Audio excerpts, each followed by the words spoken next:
Sir माझं वय दिवसेंदिवस वाढत आहे. सध्या 34 पार केलेलं आहे. या महिन्यात 27 तारखेला 35 वर्षाचं होणार आहे मी.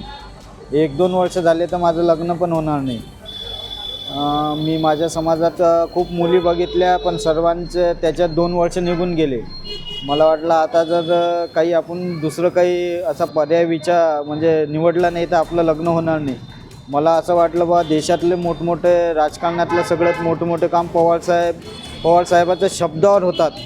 म्हणून मला असं वाटलं पवारसाहेबाला शब्द टाकून बघावं, म्हणून मी पवारसाहेबांना पत्र लिहिलं. आतापर्यंत किती मुली पाहिल्यात? आतापर्यंत 3 ते 4 मुली बघितलेल्या आहेत मी. किती जणांना पत्र दिलं आतापर्यंत? आतापर्यंत मी हे लग्नाचं पत्र मी फक्त पवारसाहेबांनाच दिलं. दादा मिटकरींना मी समजा दत्तक पत्र म्हणून दिलं होतं.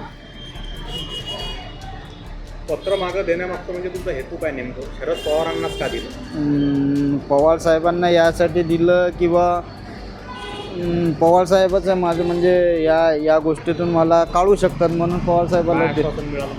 आश्वासन अजून काही फोन वगैरे नाही आला. जर पवारसाहेबाचा व राष्ट्रवादी काँग्रेस पार्टीतर्फे जर कोणाचा फोन आला तर मी तुम्हाला सांगतो. तुम्ही नाही म्हणतो.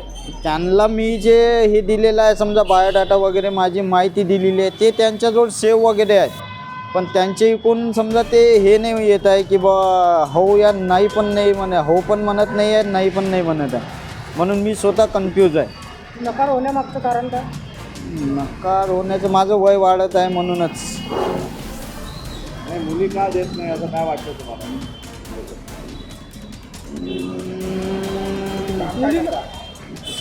काम तुम्ही आहे असे सोशल वर्कर म्हणून काम करतो. इन्कम सोर्स काय नाही, हे आपलं खरेदी विक्रीचे जॉब करतो मी. शिक्षण किती वय? माझं BA झालेलं आहे आणि बस BA आणि MA चालू आहे. चॅनलच्या माध्यमातून तुम्ही काय मागणी कराल सांगा? चॅनलच्या माध्यमातून मला एवढीच मागणी करायची आहे की पवारसाहेब ज्या पण मुलीसोबत मला म्हणतील लग्न कर, मी त्या मुलीसोबत लग्न करायला तयार आहे.